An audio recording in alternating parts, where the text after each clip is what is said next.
Dear viewers, welcome back to another episode of GTA Geographic. Today we're looking into another GTA Online reality, the Bad Sports Lobby.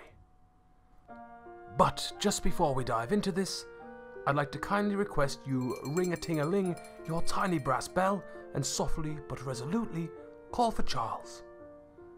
Ask him to cut down the 300-year-old oak tree in your vineyard, have him prepare a nice warm fire, and of course, a cold gin and tonic.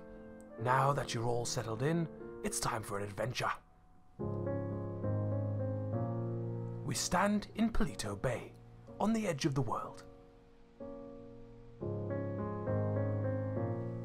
Like Christopher Columbus before us, we gaze upon the endless waters of GTA Online and wonder what lies beyond. What is beyond the very edge of the horizon? And so, we set sail. Our crew is going on the adventure of their lives. With much excitement and sea shanties, we sail. I'm currently in my quarters enjoying a fine bourbon as our camera crew struggles to keep our fine vessel afloat. Dear viewer, allow me to tell you a tale of sorrow, of grief, and of the darkness out there. Once upon a time, a poor man was found on the very shores we are departing from. He was unable to speak, unable to move, and all that could be seen was fear in his eyes. A medical team quickly took him to hospital, but unfortunately he passed away shortly thereafter. It was said he died of the most severe case of post-traumatic stress disorder, also known as PTSD, ever known to humanity. His body was buried at the Los Santos Cemetery, together with the only belongings he had with him, a cryptic letter which read, "Far up north, where oceans meet the sky, venture forth on a quest to find the land that shouldn't have been, but stays until the darkness is no more." This letter, along with a silly paper hat which said "Dunce," was all he had. So yes, dear viewer, this is what we're looking for, the lands up north. I rest, for I feel the journey will be far.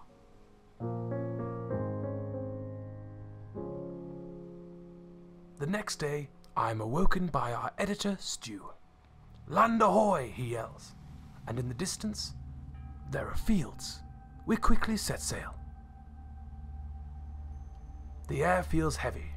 It's very hard to breathe. It's clearly noon, but it's still dark outside. We have arrived. Dear viewer, the ancient lands of the Bad Sports Lobby.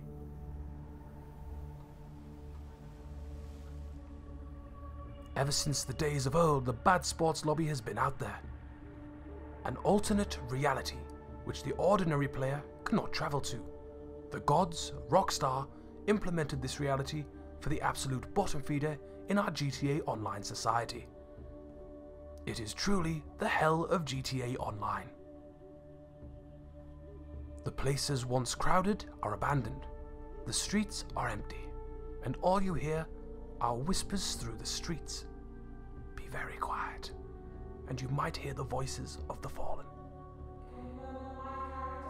Are you a modder? A wide variety of creatures are banished to the hells of the Bad Sports Lobby. Squeakers, modders, and most commonly of all, the Tryhard can be found here. Banished for different reasons, some spend an eternity here. How sad. Here we see our Tryhard from the GTA Online free roam session, left alone in the darkness. He appears tough, but in reality our Tryhard is frightened by its surroundings. After the hero killed the Tryhard, he went on a rampage, destroying over 700 personal vehicles in just 15 minutes, and here he is, deserted in a wasteland of scum. The Tryhard is at a crossroads. He realizes his lifestyle has spiraled him into the madness of the Bad Sports Lobby. Then he hears a noise in the distance. The Tryhard witnesses a terrifying scene. A Tryhard couple hunting down a poor and innocent noob. The noob is cornered, and the Tryhard love couple move closer.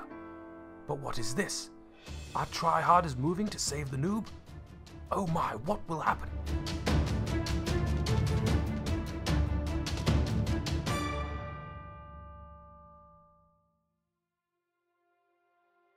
The Tryhard has slain the couple.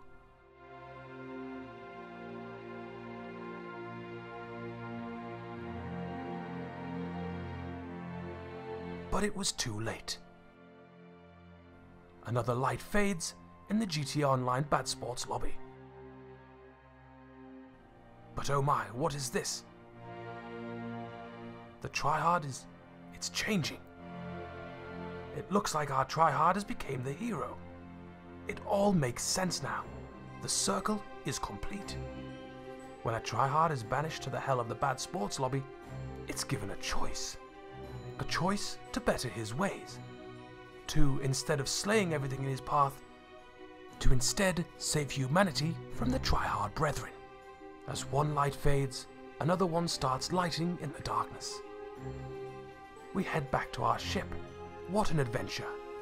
Dear viewers, I hope you will never have to witness the madness that befell upon us in the Bad Sports lobby. Please stay safe by the fire and stay on the right path. Thank you for watching, dear viewers. Before we end today's episode, and before we settle into the comments by the fire, a special thank you to the sponsors of the TV channel. Welcome Dizzy Cheetah, Whole Train, Yo Halves, Captain Crunch, and Gladius. And of course, thank you all of the old sponsors. You are always more than welcome for a gin and tonic in the GTA Geographic TV studios. Now, it's time for comments by the fire. Our first comment for this episode comes from Dixon Cider 43, who said, "A noob stepped into one of my mansions. What shall I do? You must be gentle and not make any sudden moves, or you may startle the noob and frighten him off. Try offering him a small sum of money and softly caress his face, and you may have secured a loyal companion for life." Our next comment is from Bruce, who responded to Alfred Pennyworth from the last episode's comments by the fire and said, "Alfred, you are mistaken. I missed nothing. I let it slide as this is such a great show. You, Sir Bruce, are a kind-hearted person. Personally, I would have horse-equipped my butler if I were to have caught him watching a documentary without my consent." Our third comment comes from Sergeant Skydiver, who asked, "My butler refused to go anywhere near the like button. What appropriate action should I take?" Disciplining a butler is down to the butler's owner. Personally, I find 20 lashes of a bamboo cane to the knuckles works wonders. Next, we have a comment from Ryan Buddenberg, who asked, "I noticed the cameraman John was born and died in 2018. Does this mean you have children working for you?" Yes, Ryan, we have child labourers, but our officers are out of the country, so we are not breaking any local laws by having unpaid child labourers on the show. Finally, we have Krabiscus, who said, "You said you hit him in the left eyeball, but the knife hit him in the right eyeball. I think you are being terribly misleading and proving GTA Geographic to be a deplorable source of information. To you, sir, I say I drank one too many gin and tonics before voicing the episode. It was an honest mistake, though it is a sign of a finely made gin and tonic." And that's it for this episode's comments by the fire. Please remember to leave your comments in the section below to have a chance of having your comments read out on the show. You can also submit tweets by the fire to @SonnyFNEvans, and we will also be starting a new segment named Clips by the Fire. You can submit clips of the species you have found around Los Santos to Sonny on Twitter, and we will look at the creatures in depth and showcase our favourites.